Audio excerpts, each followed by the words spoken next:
paz, irmãos. Amém? Amém. Agora sim, realmente, eu fico todo papudo com essas palmas. Para mim, né? Glória a Deus.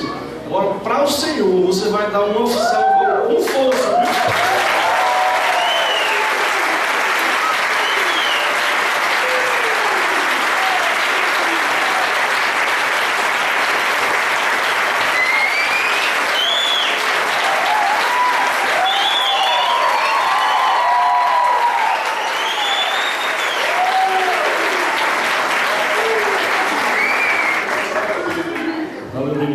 Toda honra e toda glória seja para ti, Deus. Porque nós mesmos nós não temos nada, nós não somos nada, Senhor. Eu não tenho nada para dar ao teu povo, Deus. Então que eu possa ser a tua boca usada por ti, Senhor. Que o Senhor venha falando aos ouvidos dos meus irmãos essa noite. Que eu possa ser um canal da tua bênção. Mas tudo vem de ti, Pai, em nome de Jesus. Amém, queridos? Realmente o pastor escala a gente, quem já esteve aqui em cima sabe que é um desafio tremendo, mas somos guerreiros, sim ou não? Sim. Então o guerreiro tem que estar pronto para a batalha, né? Eu queria que nosso amado colocasse aí, ele vai modernizando, a gente vai se mexendo aí de acordo com a tecnologia para que vocês participem com a gente. Na verdade, o tema que eu estava pensando nessa noite não era esse, era parecido. Mas eu estava trabalhando nessa mensagem durante hoje à tarde e eu achei assim mais completo, né? Uma flecha nas mãos de Deus. E todo mundo sabe aqui o que é uma flecha? Acho que sim, né? Se você não sabe, assista um filme de guerra aí. Você vai ver que uma flecha é um negócio bem comprido, um ponto na frente, uns pelinhos atrás, e é uma arma letal. Bateu, é tiro e quebra. E o impacto dela é muito forte. Mas irmãos, quem já brincou de flecha aqui? Geralmente é mais para homem. Quem já brincou de flecha? Graças a Deus tinha um irmão levantado aí para me ajudar.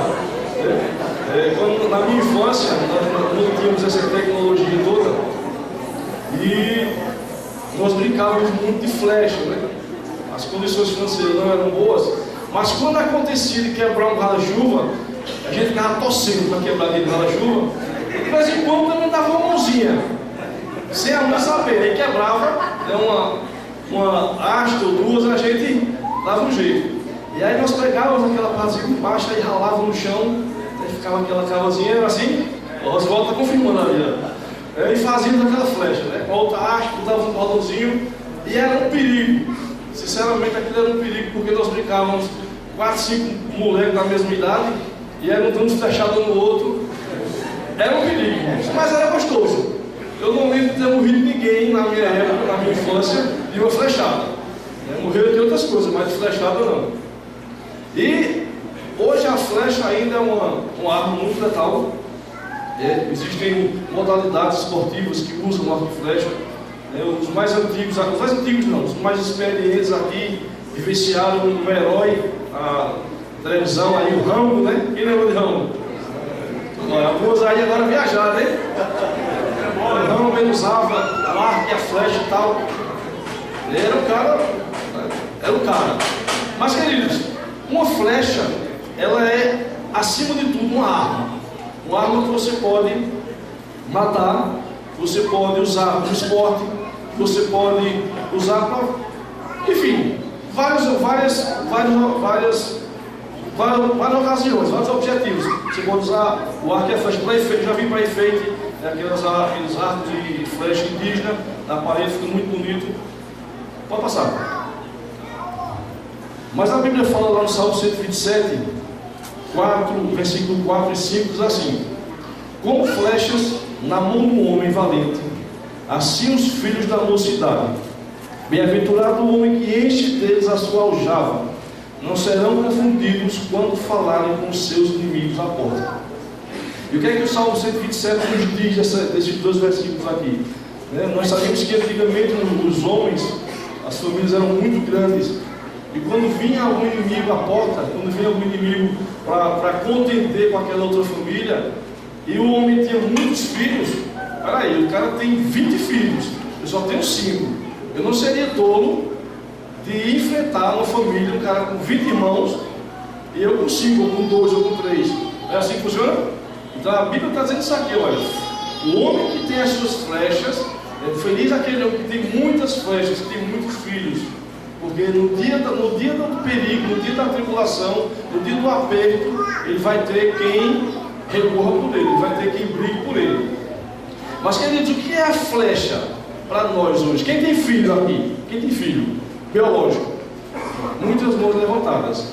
Para nós hoje que somos pais e mães, as flechas para a gente são nossos filhos. Eu tenho duas flechas. Daniel, vai fazer 11 anos, e Josué com 4. E esses dias eu estava me perguntando, aonde é que eu estou projetando as minhas flechas? E eu queria que você que tem filho aí também, se fizesse essa pergunta. Aonde é que eu estou projetando as minhas flechas? Eu tenho 2, eu sei que Hernandes tem 5, 4, errei por 1. É 5, né? Hernandes tem 5 flechas, né? Rosivaldo tem 1, 2, 3. Josenil tem 1 flecha. Então assim, sabemos que nós temos flechas, né? Quem é discipulador aqui? Levanta a mão. Você também tem flechas. 6? Fala 6. Gente, nós temos flechas. Nós somos pessoas. O ser humano ele é projetado para lançar flechas de alguma maneira. Se você é discipulador, se você não é casado, você discipula alguém, você cuida de alguém, você está cuidando de uma flecha. Você está afiando ela, você está alinhando ela, para um dia ela ser projetada para algum lugar. E aonde essa flecha sua vai chegar? Lógico, que depende muito dela. A gente não pode trazer só para nós a responsabilidade. Por exemplo, o discípulo Celso, né? É um exemplo. E aí eu invisto na vida de Celso, eu oro para o Celso, eu pago o preço para o Celso, e a gente tem comunhão juntos. Mas Celso chega para terminar o momento e diz, não, bicho, eu não quero, cara. Não é o que eu quero para a minha vida. Mas Celso, você vai e não desiste. Não, mas eu não quero. Então, teoricamente, né, em partes, a responsabilidade da minha vida, da vida de Celso nas minhas mãos, eu vou deixar de mão. Então, essa flecha aí, não é que eu vá tirar ela no lixo, mas eu vou deixar ela encostada. Se ela quiser com as perninhas dela pular no lixo, é outra história. Mas nós temos que entender o seguinte, nós temos flechas sob o nosso cuidado, seja filhos espirituais, ou seja os filhos biológicos. Nós sempre vamos ter esse entendimento. Mas se você está aqui no centro cristão, ou se você está em outra igreja de célula, ou se você está em outra igreja que tem pastoreio, que tem estudo bíblico, você vai ter nas suas mãos algo para você mirar lá na frente. E aí, Deus vai cobrar da gente. Sim ou não? Vai, porque nós estamos, nós temos a nossa palavra, nós temos o nosso compromisso, nós botamos a nossa cara muitas vezes à tapa, e Deus vai cobrar da gente, irmãos. Ó, você fez o serviço bem feito? Fiz, Senhor. Mas e aí? Senhor, cara, coração do faraó, não queria nada. Não, então eu vou resolver com ele. Ou então eu vou perguntar, você fez o serviço bem feito? Você discipulou, você acompanhou, você foi atrás? Fui, né? Mas já veio que está alguma coisa errada. E Deus vai cobrar da gente também, irmãos.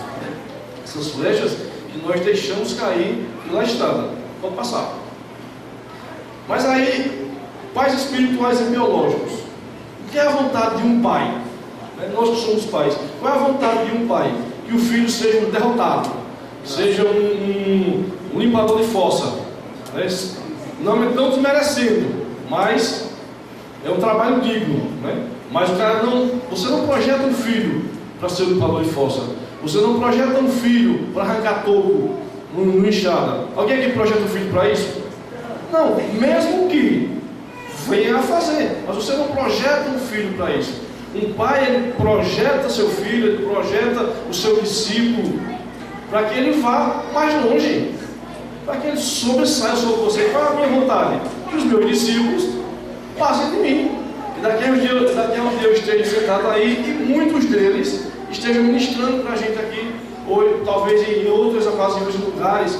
Deus talvez leve esses homens para outras ocasiões, para outros estados, quem sabe? Tudo está na vontade de Deus. Mas qual é a nossa vontade? É que o filho cresça. Que o filho ele vá além das nossas expectativas. Por outro lado, a nossa maior tristeza é ver um filho triste, é ver um filho derrotado. Você, às vezes até assim, até no jogo de pibolinho, eu gosto muito de pibolinho, totó, né? Sabe, né? Alguns aqui sabem, né? Gostam desse mistério. Mas eu gosto muito do totó, do pibolinho. E às vezes eu jogo com o Daniel, e às vezes eu ganho dele. E quando eu ganho dele, eu digo, eita pai, rapaz, mas porque o senhor joga muito isso aqui? Não, rapaz, depois tu vai ganhar de mim, esquenta não. Eu estou brincando com ele, então eu não sinto nenhuma reação. Mas quando eu vejo ele jogar com alguém e ele perde aquele campeonato ali, aquele torneio, ele sai assim, cabisbaixo e tal, e eu fico triste. Não vou mentir. É porque eu queria o quê? Que ele tivesse ficado no primeiro lugar. Mas aí eu chego, não, bicho, vou voltar para o seu rapaz, relaxa aí. Próxima vez tu vai treinar, ele vai dar um show de bola nesse cara aí. Rapaz, mas é porque eu perdi besteira, rapaz. A gente tem que aprender a perder também. Então, assim, irmãos, a nossa função como pais, como discipuladores, é ter esse cuidado. De elevar a autoestima, de incentivar o cara, de incentivar o filho, de incentivar a outras pessoas até, mas não servir também de moleta. Nós não podemos servir de moleta para ninguém. Mas para que a flecha acerte o alvo, ela é preciso estar na mão certa e ter alguns detalhes. Pode passar. A flecha tem que estar na mão do guerreiro. Quem é guerreiro aqui?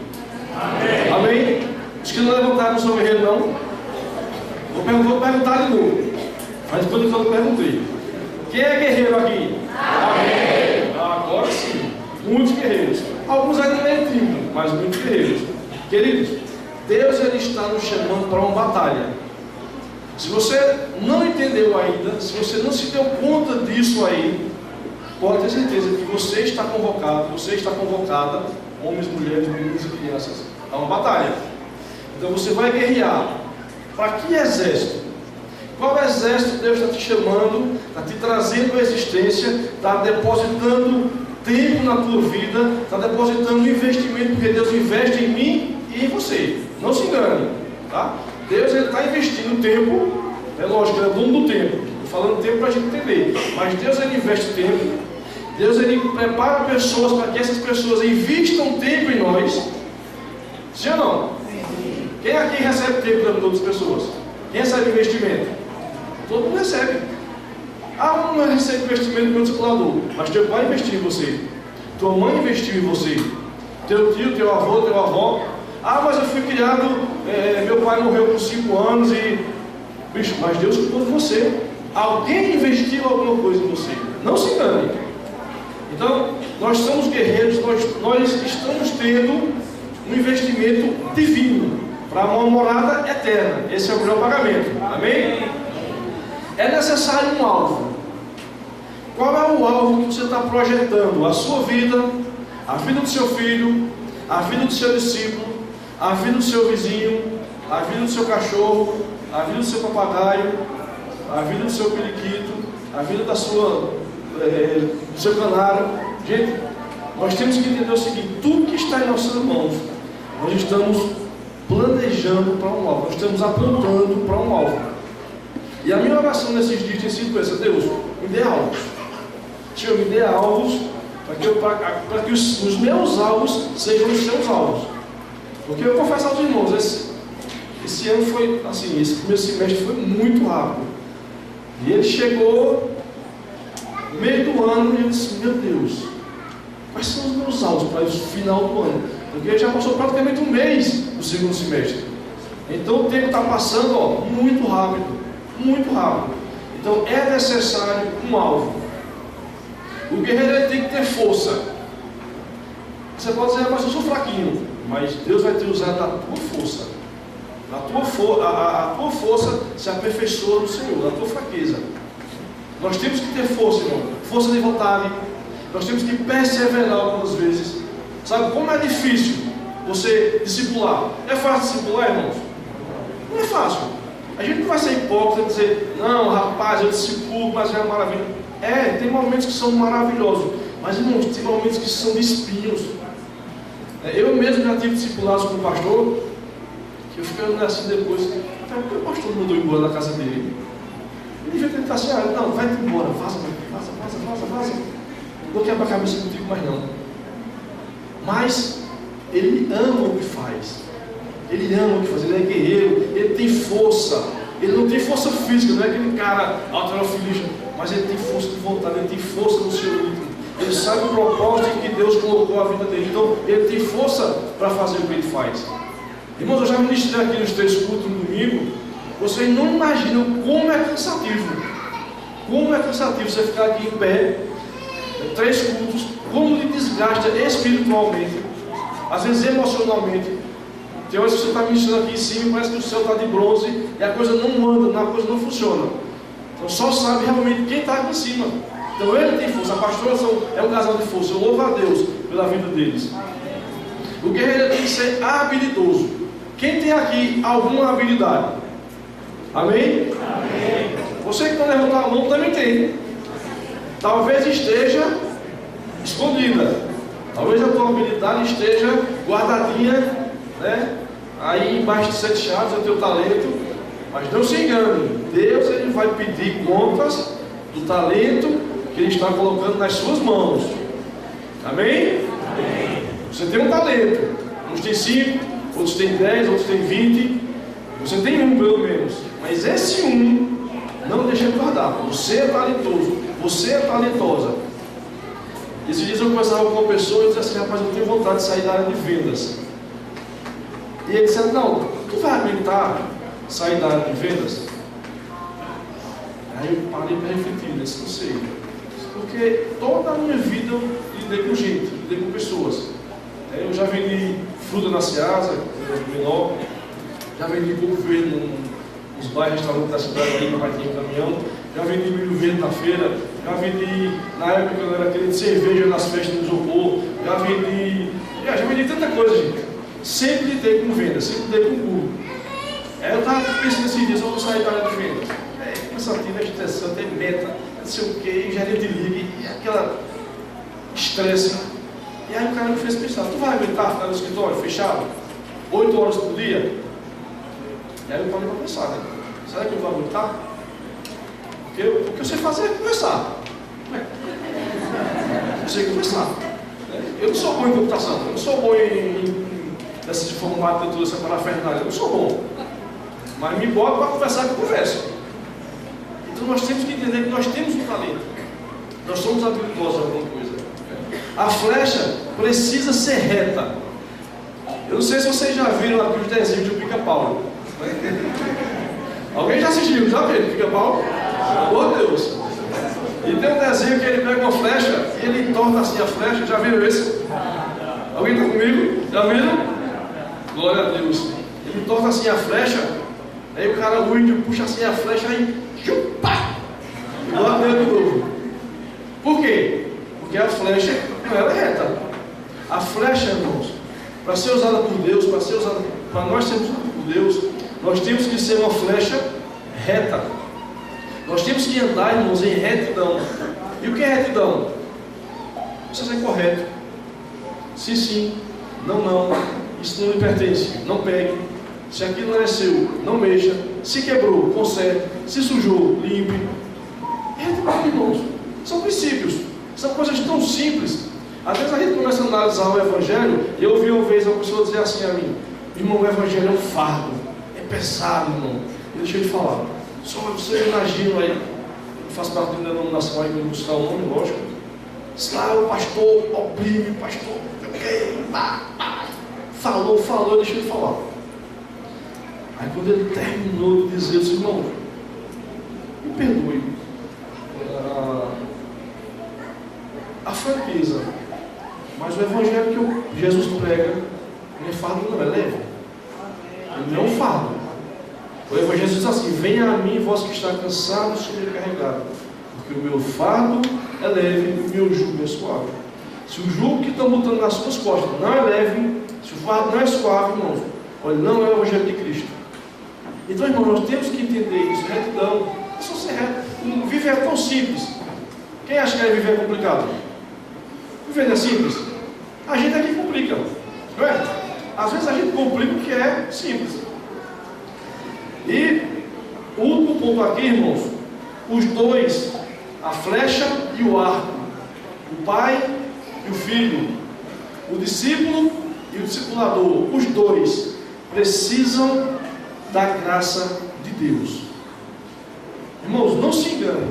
Às vezes a gente se acha o bambambam, às vezes a gente se acha que pode tudo sozinho, às vezes o nosso orgulho, ele é tão grande, ele é tamanho, que você diz assim, não, eu não preciso de ajuda de ninguém, eu não preciso, eu vou fazer sozinho, eu me viro sozinho. E às vezes dá certo, mas às vezes não. Porque nós dependemos única e exclusivamente da graça de Deus. Eu passei acho que esse último ano aí, eu trabalho no mundo nacional, e todo mundo sabe da crise nacional. Né? O Brasil está em crise, as construtoras falindo, o mercado imobiliário caiu, despencou mesmo. Como eu trabalho com tinta, eu trabalho diretamente com esse mercado. Eu sou sincero a dizer a vocês, eu passei o ano passado todinho esperando, é esse mês, a demissão, é esse mês, não, é dia 5, vai ser dia 5, vai passar um mês, não é mais um, próximo mês, dia 5. Chegar no final do mês, assim, meu Deus, é esse mês, sem bater meta, terrível, pastor, olha por mim, pastor, foi, acho que vai dizer assim, pelo amor de Deus, de novo, pastor, eu estou com medo, de quê, não? Você é demitido, mas é do nada, não é a Sherry Williams que cuida de você, é Deus que cuida de você, aí eu vou sair lá, cheio, né? Aí quando eu botava o pé na porta, o telefone tocava o gerente, e a meta? Eu disse, meu Deus. Outra semana, pastor, foi, pastor, é meta, pastor, depressão, pastor, estresse, rapaz, não é empresa, é Deus. Saindo lá fortalecido, irmãos, e foi assim durante todo o ano passado e alguns meses desse começo de ano.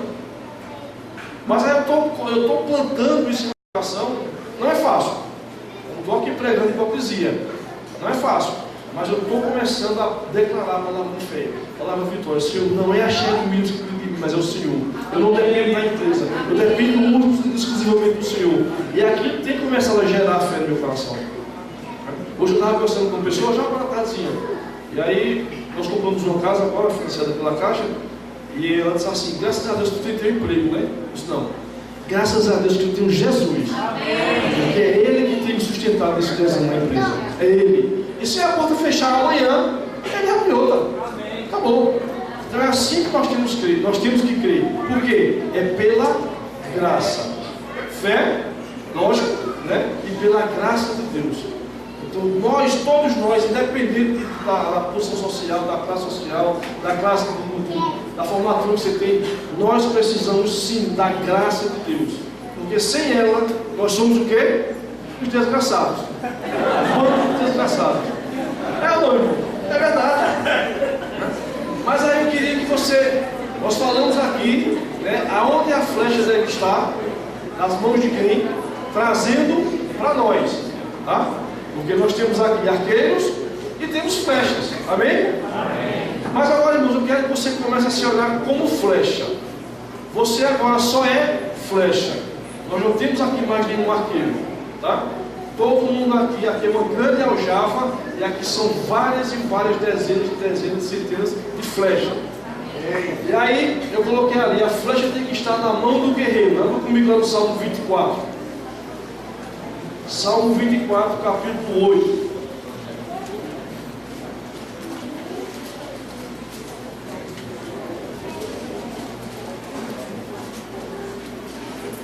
Salmo 24, capítulo 8. Todo mundo achou?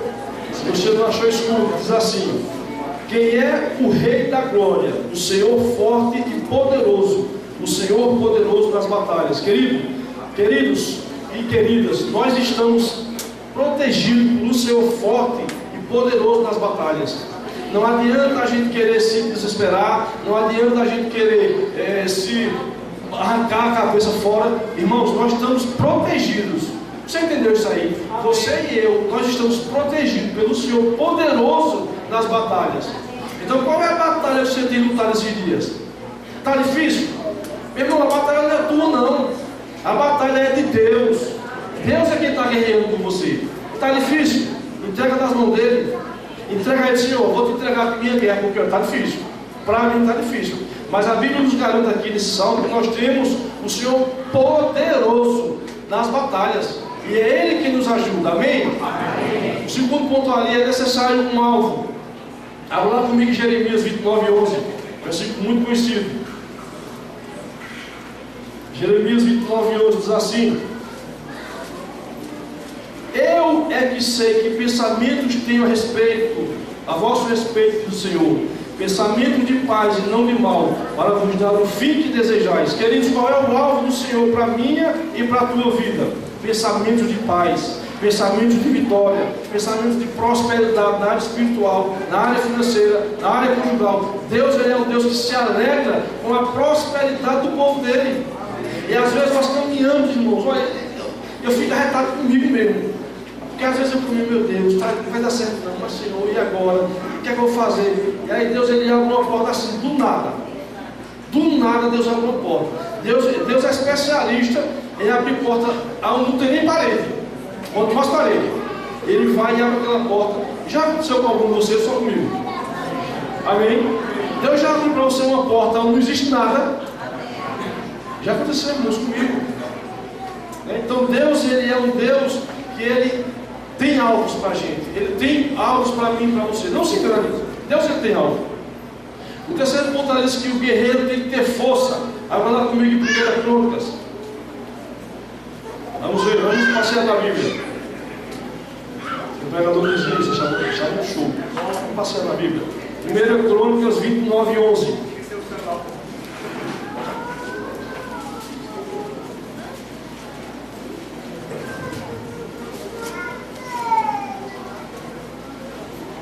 Diz assim: teu Senhor, ele tem que ter o quê? Força. 1 Crônicas 29:11 diz assim: teu Senhor é o poder, a grandeza, a honra, a vitória, a majestade, porque é tudo quanto há nos céus e na terra. Teu Senhor é o reino, e tu te exaltaste por chefe sobre todos. Foi Ele que se exaltou, irmãos. Deus não precisou de ninguém para ser exaltado. Ele mesmo se exaltou, porque Ele é tudo. Tudo é dele, tudo está sob o controle dele, tudo está sob o cuidado dele. A Bíblia diz que não cai uma folha da árvore que o Senhor não permita. A Bíblia diz assim, que Deus conta os cabelos que existem na nossa cabeça. Para mim não tem muito trabalho não, queria dizer um que ali, mas eu não vou nem falar. Olha para ele. Então, irmãos, Deus conta os cabelos da nossa cabeça, meio dos braços. O pessoal tem nos braços agora. Então Deus, Ele sabe, Deus, Ele é poderoso. Deus, Ele não precisa nem de mim e nem de você. Ele conta com a gente, é diferente. Mas precisar, Ele não precisa. Ali diz ser habilidoso. Lá em Gênesis 1:27 diz que Deus criou o homem do pó da terra. E aí eu te pergunto, existe uma habilidade maior do que essa? Do nada, Ele pega o homem do pó da terra, Ele cria aquele cara. Eu acho que o Adão era bonito, muito bonito, o cara era perfeito, tinha pecado, tinha cabelo. Adão era bonito. Deus cria ele, sopra na narina o fôlego de vida. Irmão, você quer mais habilidade do que isso? Você já estudou o corpo humano? Pouco, mas estuda o corpo humano. Estuda a função dos rins. Eu acho os rins assim, top. Depois do coração, para mim, é os rins. Os rins, ele filtra o teu sangue o dia todo. Você dormia, está ali trabalhando, filtrando o teu sangue. Você se levanta de manhã, aí você vai para o banheiro, né? Aquela aliviada, teu rim funcionou perfeito, irmãos. Você quer mais habilidade do que essa, do que Deus criou em mim e em você? Não existe. A flecha precisa ser reta. Abra comigo aí Salmo 119. Vamos folhear a Bíblia hoje. Salmo 119, versículos 1, 2 e 3.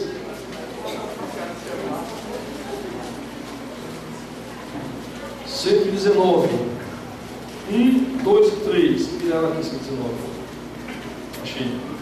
Diz assim: bem-aventurado os irrepreensíveis do seu caminho, que andam na lei do Senhor. Bem-aventurados os que guardam as suas prescrições e o buscam de todo o coração. Não praticam iniquidade e andam nos seus caminhos. Queridos, A flecha tem que ser reta. Ô irmãos, como é triste você comprar alguma coisa em uma loja, você dizer assim, eu sou crente, e o cara dizer, eu não vendo fiel da crente. Ô irmãos, como é triste. Sabe como o evangelho tem sido pisado, tem sido jogado realmente perto aos porcos. Porque hoje, se você for um pastor, se não tiver outra renda, e você for comprar um carro numa agência, e disser assim, eu sou pastor, sabe o que eles vão dizer? A gente não financia o carro para pastor. Porque o pastor hoje está numa cidade, amanhã está em outra, e o carro some. Irmãos, que vergonha. Como é vergonhoso às vezes você dizer que é crente, ouvindo testemunho de algumas pessoas. Sabe? Esses dias aconteceu um caso bem interessante aqui em Garanhuns. Ali virou um caminhão de baterias. Alguém soube desse acidente que houve aqui? Alguém soube? Pronto. Aconteceu um acidente ali na entrada da cidade e virou um caminhão de baterias. Irmãos, a quantidade de gente que foi oferecer bateria depois fez. Vende bateria. Quantidade de crente, irmãos. Ah, mas o seguro paga, mas não é seu, meu filho. Não é seu. Ah, virou um caminhão de cerveja. Os crentes não deixam dessa. O cara vai lá e enche o carro de cerveja. Não é seu. Virou um caminhão de açúcar. Vou tomar açúcar bem docinho. Não é teu esse açúcar, meu irmão. Tem vergonha na cara. Vai no mercado e compra. Não é teu. Ah, eu achei uma liguinha no banco. Não é sua, deixa aí. Irmãos, a gente vê tanto crente, dando mau testemunho e afastando os que não são, viu? Esse é o pior problema. Esse dia eu cheguei no restaurante, eu tinha muito intimidade com a dona, e trabalhava uma senhora lá, evangélica. E aí a dona disse assim: ô fulana, pega uns pratos na cozinha com dona fulana. Ela disse: eu não vou não. Aí, por quê? Porque ela não fala não. A irmã, vejam como ela falou. É porque a irmãzinha não fala com a outra não. E quase irmãos, o cara estava comigo na hora. Mas subiu um fogo. Eu disse: meu Deus, me controle. Se eu já podia me seguro, mas ele não segurou não, ele soltou mesmo. Eu sou irmã. Olha, muito amor e carinho. Você não fala com a dona fulana não. Rapaz, que testemunho você está dando? Olha, a Bíblia diz que é melhor amarrar uma corda no pescoço e pular no mato do que fazer um pequenino se desviar. Faça isso não, meu irmão. Você fala, cara, eu fazia assim. Cala a boca. Meu irmão, faça isso não. Não faça isso não, meu irmão. Vá lá, conserta a situação. Olha, a dona do restaurante não é crente não, viu? Você está afastado do Senhor. E Deus vai acabar de você. O cara me ficou vermelho. Eu vou falar, eu vou falar. A gente tem que falar, irmãos, algumas coisas. A gente não pode engolir tudo calado, não. Não é o nosso nome, não. É o nome de Cristo que está em jogo. É o céu que está em jogo. É uma vida que vai para o inferno por causa do mau testemunho, irmãos. Não é brincadeira, não. Às vezes a gente se engana, né? Sério, tem horas que você vai errar, lógico. Estou dizendo que aqui ninguém é falível. Mas tem coisas que nós não podemos mais errar. É questão de vida ou morte. E aquele único lá, os dois precisam da graça de Deus. Eu vou excluir porque se Deus lançar o Java, ele não precisa da graça dele, ele já é a graça. Amém, queridos? Mas irmãos, isso é só a introdução. Para meia-noite hoje, estou inspirado, viu? Amém. Queridos, tudo isso acontece quando nós estamos no centro da vontade de Deus, amém? Nós somos flechas. Isso aqui é uma aljava. Cada um aqui tem uma direção, cada um aqui tem um alvo para atingir. Mas irmãos, quando nós não estamos no centro da vontade de Deus, e aquela flecha que era para ser eu e você, para irmos no alvo aonde Deus projetou para a gente, quando aquela flecha faz aquela curvinha do pica-pau e volta para a gente por desobediência, e aí? Quando nós deixamos de ser o centro da vontade de Deus para ser o alvo dele, aí sim a coisa aperta.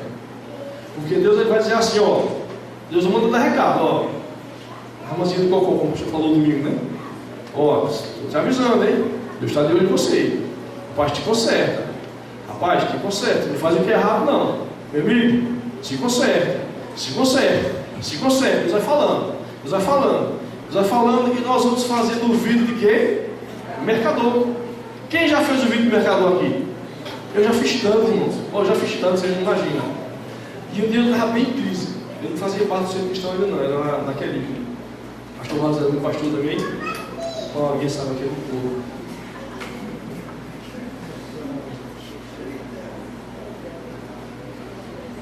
Acho que é o Copa, o pastor. Eu estava bem em crise. E Daniel era pequenininho, eu estava numa crise terrível. O pastor estava no louvor e eu estava no final da igreja, né, tinha a porta de vidro. Eu estava no final, escorado na parede, e o pastor louvando. E eu assim, ó, todo diferente. Só olhando os irmãos, falando dos crentes. Eu comigo mesmo, né? Ah, é uma terra seca. Olha aí, é um fariseu. Aquele, como é que está no louvor? Jesus, aquele é uma carne seca. Eu falando comigo, não estava falando com ninguém não, né? O pecado foi menor. E o pastor olhando para mim, né? E eu disse, não, Daniel era pequenininho, eu disse, não, me desculpa aqui é Daniel vai, assim, me desculpa, tá por que está aí fora? Porque eu estou olhando Daniel, já era certo já. Aí quando terminou o louvor, o pastor veio lá na minha direção, eu disse, não, Deus me deu uma visão, se respeita agora. Você tá. Diga aí, pastor, foi o que Deus me disse. Eu lhe vi igual uma árvore seca. Aí eu, pastor, foi então. Olha, eu não sei o que está acontecendo com você, mas eu sabia. Mas eu lhe vi uma árvore seca, com galhos secos, morta. Misericórdia. Aí eu, Senhor, tem misericórdia. Tem misericórdia. E aí eu entendi o recado. Lógico, eu sabia o que era que estava acontecendo. Eu entendi o recado que Deus mandou para mim. E aí eu decidi romper. Eu disse, não, eu vou romper. Eu vou melhorar. Eu vou deixar de arrastar esse defunto. Você anda arrastando defunto. Às vezes você se pega coisas com 2, 3, 4 anos, irmãos. Só arrastando defunto. E o defunto está lá. E o interessante, e o defunto estava vivo, né? Lá, dando glória a Deus, aleluia, na hora do culto. E eu dizia, olha, que isso é um infeliz, isso é uma terra seca, isso é um desgraçado. Eu era um desgraçado, irmãos. Eu era um desgraçado. E muitas vezes nós estamos assim, queridos. Nós somos a terra seca, precisamos da graça de Deus e botamos a culpa no outro. Então a flecha da sentença de Deus ela foi apontada para mim. Só Abraão, te orienta. Porque se tu não te orientar, eu vou dar uma flechada para eu te derrubar da árvore aí. Toco pelo pé. Aí eu tive que me consertar, né? E aí, queridos, eu quero falar agora, né, para a gente encerrar. Eu vou demorar muito, é brincadeira, só vou até 11h30. Sobre um homem, um rei. Se eu não me engano, o sétimo rei de Israel. Que ele era casado com uma mulher bem boazinha. Quem arrisca? Tá. Irmãos, veja o que é um nome.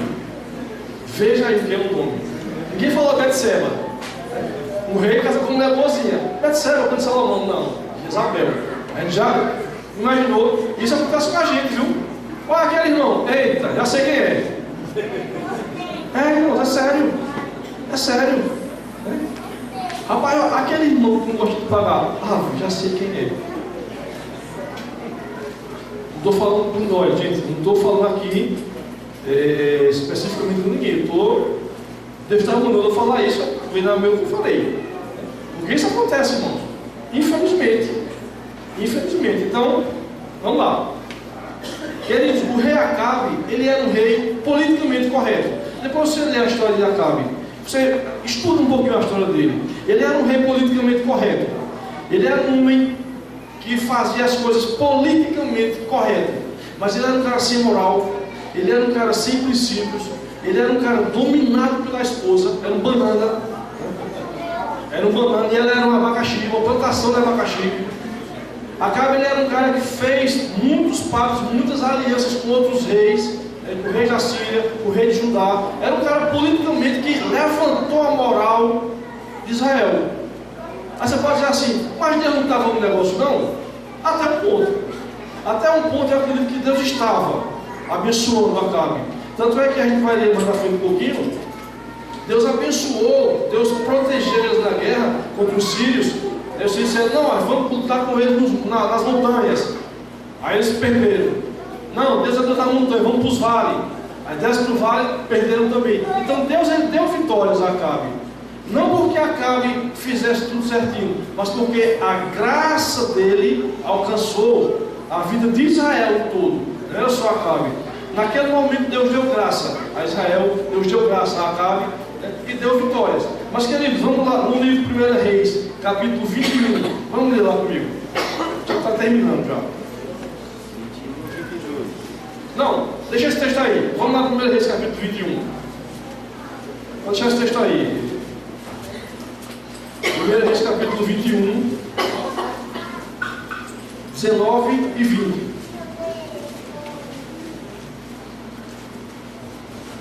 Diz assim: isso era Elias levando uma palavra para o rei Acabe.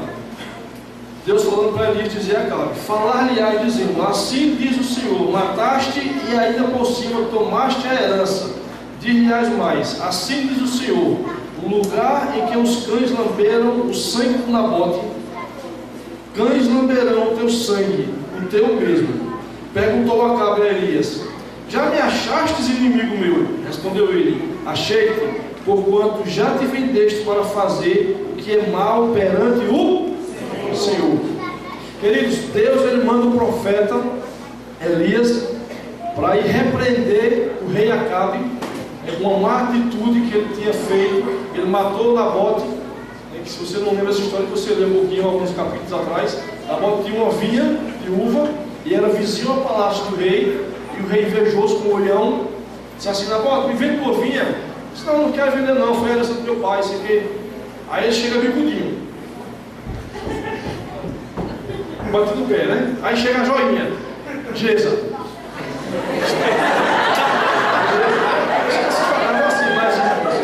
Chega Geza. O que foi, Botinho? Eu tô bicudo. Não, o que foi? Nabote não quis vender a vinha dele, não. Não quis vender a vinha, não. Por que não? Deixa comigo, eu resolvo. E aí ela monta uma arapuca. Todo mundo sabe o que é uma arapuca? Arapuca, sabe? É uma armadilha. Ela monta uma arapuca, monta uma armadilha, irmãos, e mata Nabote, né? Ela paga pessoas para dar um falso testemunho a Nabote, e ele é apedrejado até a morte. E por conta desse acontecido aqui, Deus manda um recado para ele: ó, do jeito que fizeram com Nabote, do canto que os cães lamberam o sangue dele, vão lamber o seu também. E aí ele diz, ó, no capítulo 20, 20: já me achastes inimigo meu. Queridos, quantos irmãos crentes em Cristo Jesus estão assim? Deus manda você dizer alguma coisa, o cara está totalmente errado, está totalmente troncho, o caminho dele é mais troncho do que o caminho de bêbado. E quando você fala aquilo que Deus manda falar, ou quando você está vendo que o cara está se perdendo, pronto, já começou. Agora, posso nem mudar a minha vida mais. É assim, meu irmão. Alguém já passou por isso? Eu já. Você vai fazer o bem para aquele indivíduo, e aí ele chega e diz: pronto, já começou, blá blá blá. Você agora é santo? Eu não estou falando só dentro da igreja, não, também dentro da igreja. As pessoas que no nosso convívio secular: você agora é santo? Mas não vai ser santo, não. Tu está errado, cara. Tu está errado. Não é que você agora é santo. Não, não é questão de ser santo, não. É porque está errado. E o errado é errado, mesmo que todo mundo faça. E o certo vai continuar sendo certo, mesmo que ninguém faça. Então nós que somos cristãos, pequenos cristos, nós temos que ter esse entendimento de que o errado é errado. Nós não podemos passar a mão na cabeça de ninguém que está errando, irmãos. Mesmo que a pessoa não ache bom. Mesmo que a pessoa depois fique com raiva da gente. Quer ficar com raiva de mim? Você vai ficar, mas porque eu falei é verdade. Não porque eu passei a mão na sua cabecinha bonitinha, carequinha, apoiando sua safadeza. Não. Nós temos que falar a verdade. Doe quem doer. Não dá mais para a gente brincar. Ô bichinho, como o pastor falou aqui no domingo, né? Ô bichinho, Não dá, gente. Irmão, você está errado. Muito amor e carinho. Eu quero o seu bem. Eu amo você em Cristo Jesus. Você está errado. Não fica raiva de mim, não. Mas você está errado. Esse dia o cara me ofereceu uma tenda de Sky Gato. Crente. Crente. Ó, eu fui me judiar. Após eu fui olhar o preço da tenda parabólica digital. 400 e cacetado. Só bota mais 200 e compra umas Sky. Eu disse, não, mas eu não posso pagar não, mensalidade todo, porque está apertado. Não, mensalidade não, é duas. Você bota as duas, ele dá um jeitinho, pega 300 cacetadas no canal. Eu disse, isso é legal? Não sei, está vendo? Não botei. Está errado, cara. Ah, já botei, paguei, é meu. Irmãos, é errado. E tem muita gente nesse. Não, é um jeitinho. Esse que eu estou falando especificamente é crente. É crente, irmão. Não é vergonhoso? É vergonhoso. Sabe? É vergonhoso. Às vezes tem situações que você não pode dizer que é crente. Infelizmente. Porque se você disser, você é igual ao outro, você fica calado. Você mostra a sua vida, você faz a diferença. Você tem que ser diferente em algumas situações. O que acontece isso aí? Tá? Mas aí voltando aqui para o texto, Deus dá uma palavra para Acabe. E aí eu queria que nós lêssemos aí, 2 Reis 22, 34 a 38. São 4 capítulos.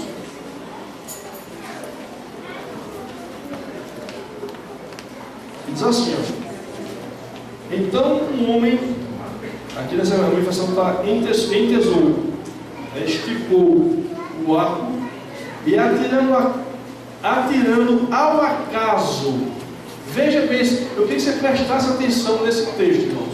Então um homem entesou o seu arco, o homem esticou o seu arco. Se você ler um pouquinho aqui, eu não vou ler para ganhar tempo, já estou estourado no horário. Mas se você ler um pouquinho aqui atrás, você vai ver que o rei Acabe e o rei Jeosafá, eles estavam os dois batalhando contra o rei da Síria. O rei da Síria tentou realmente fazer uma arapuca oscilada para matar Acabe, para guerrear contra Acabe. E Acabe era um homem valente, era um homem de guerra. Ele não era um covarde, não. Era um guerreiro. Errado, mas era um guerreiro. E o rei da Síria tentou armar aqui uma situação para que Acabe fosse morto. E aí Acabe diz a Jeosafá: ó, pessoal, eu vou fazer o seguinte, eu vou me disfarçar, eu vou tirar a roupa de rei, vou vestir uma roupa de guerreiro qualquer, porque aí ninguém vai me matar. É porque os assírios queriam matar o rei Acabe. Vou tirar aqui, eu vestir uma roupa qualquer aqui, porque ninguém me descobre, ninguém me mata. E tu vai na frente da batalha, né? O coitado entrou de gaiato no navio, senão eu vou com você. E aí o rei Acabe veste aquela roupa, né, um soldado, um guerreiro qualquer, e vai à batalha. Só que nesse contexto aí, irmãos, a gente vai ler agora aí, do 34, o cara estica uma flecha, um arqueiro qualquer, né, uma pessoa qualquer daquele exército, ele estica uma flecha, olha, então um homem entesou o arco, e atirando ao esmo, feriu o rei de Israel, porém decorasse a armadura abdominal. Pelo que ele disse ao seu carreteiro: dá a volta e tira-me do exército, porque estou gravemente ferido. Queridos, quando Deus começa a falar aos nossos corações, quando nós sabemos que estamos errados, quando nós continuamos no erro, e Deus falando, e Deus mandando o profeta falar, e Deus falando pelo discipulador, e fala pelo pastor, e fala no lameiro do caminhão, e fala na mensagem da rádio, e a gente errando. O que é que a gente quer? Quando o crente que tem conhecimento da palavra de Deus, o cara é prostituto, conduz prostituindo, continua dando na esposa, continua fazendo tramicagem, e ouvindo a palavra, e Deus falando, e o cara fazendo coisa errada. E, peraí, você não está lidando com nenhuma criança, não. Nós estamos lidando com Deus, irmãos. E às vezes Deus está falando no nosso coração tantas coisas pequenas que talvez uma flecha não atinja você no meio da rua. Mas talvez aquela pontinha de orgulho está lhe matando. Talvez aquela pontinha de ansiedade, talvez aquela pontinha de ódio, aquela pontinha de amargura. Queridos, são flechas. São os dardos inflamados do maligno. E nós temos sim que tapar essa flecha. Porque a gente diz aqui, o cara tirou a flecha, foi o rei. Não, está aqui, ó. Ao esmo. O que é o esmo? Rapaz, pode tirar onde? Sei não.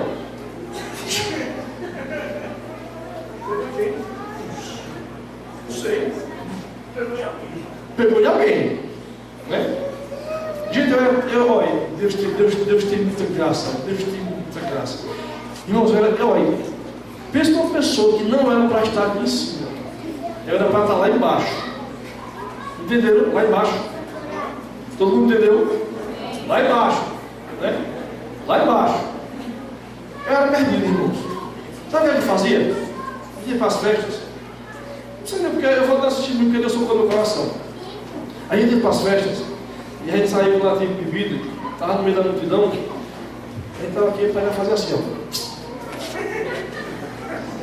Bonzinho. Entendeu? A graça de Deus me alcançou. Glória a Ele por isso.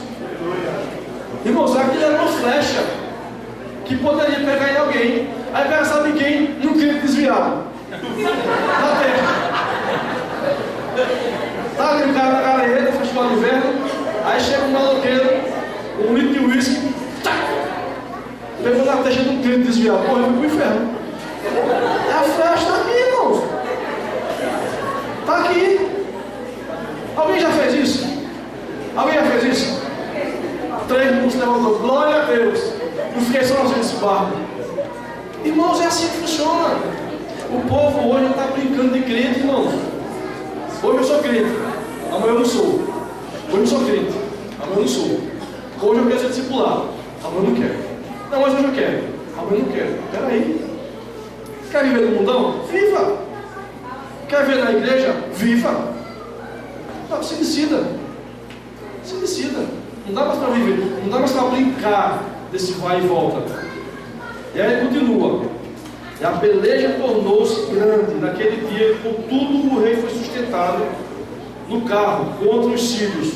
Porém, à tarde ele morreu e o sangue da ferida corria para o fundo do carro.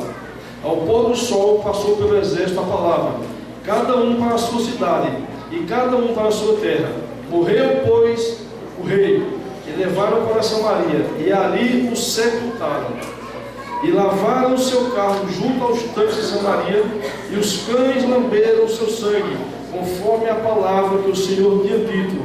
Ora, as prostitutas banhavam-se ali. Eu procurei uma explicação para esse versículo, não achei, sinceramente não achei. Mas eu acredito, pelo contexto da história, que aquilo ali era um lugar qualquer, era um lugar de desonra, porque as prostitutas iam para aquele local. Então era um lugar que não tinha nenhum valor para um rei. Irmãos, lugares que desonram crentes. Sabe, às vezes nós estamos indo, às vezes nós vemos pessoas, vemos irmãos em Cristo, caminharam tanto tempo com Cristo, caminharam tantos anos com o Senhor, e hoje estão indo para lugares de prostituição, lugares onde não se tem valor nenhum. E eu creio que Deus está querendo restaurar a sua igreja, não só o CCA, mas a sua igreja no Brasil, a sua igreja no mundo. Deus tem falado tanto, irmãos, de santidade. Deus tem falado tanto de santidade. Eu creio que Deus está realmente preparando a sua igreja.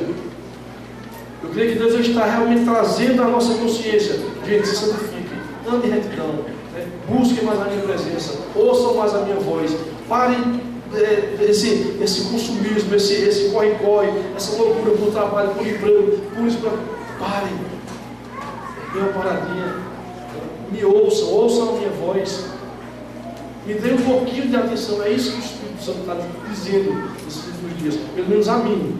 Eu tenho tentado, sabe, dar uma freada, eu tenho tentado dar uma parada, né? Eu tenho buscado assim, mais nas madrugadas, porque é um horário que eu estou mais a 110 por hora, a 110 à vontade. Eu creio que é isso que Deus quer trazer para a gente nesses dias. Não deixe que a flecha da minha sentença, o título dessa mensagem, coloca lá, por favor, Marcos. O título dessa mensagem seria a flecha da sentença de Deus. Mas eu não consegui colocar esse título. Tentei, busquei, mas não fiquei em paz quando eu coloquei esse título. Mas ia ser esse título, a sentença da flecha de Deus. Porque Deus, Ele vai cobrar, irmãos. Sabe, Deus, Ele vai cobrar de mim e de vocês. O que a gente faz, o que a gente não faz. O que a gente ensina e o que a gente deixa de ensinar. Que a gente possa realmente, assim, eu falo essa palavra com muito amor, com muito temor no coração. Não estou aqui julgando vocês, ou subjugando mulher que não estou. Deus sabe o quanto eu relutei essa palavra. Mas eu tenho que colocar aqui à frente aquilo que Deus colocou no meu coração. Não posso ser covarde. Deus mandar eu falar e eu vou falar. Eu já tinha falado para eu estou com a palavra pronta. Deus deu a palavra ali. E essa terça-feira eu estava com 15 dias que era para mim estar ministrando. E ela estava pronta essa palavra. Então eu não sei para quem Deus está falando. Talvez eu esteja aqui. Não estou dizendo que Deus vai te matar essa noite. Deus vai matar alguém. Não é isso, gente. É só um momento para nós refletirmos. Se nós estamos sendo uma aljava para muitos, uma flecha para Deus, ou se nós estamos na mira da flecha do Senhor. E que se nessa noite você achou que a flecha de Deus está apontada para você, meu irmão, minha irmã, eu quero te dizer, ainda há tempo. Nós ainda estamos na graça de Deus. Nós ainda estamos protegidos pela mão poderosa do Senhor. Ele não trata mais como tratava antigamente. Glória a Ele por isso. Porque senão muita gente já teria sido flechada. Então que eu e você, que nós possamos entender isso, que o Espírito diz à igreja. Amém? Vamos ficar de pé?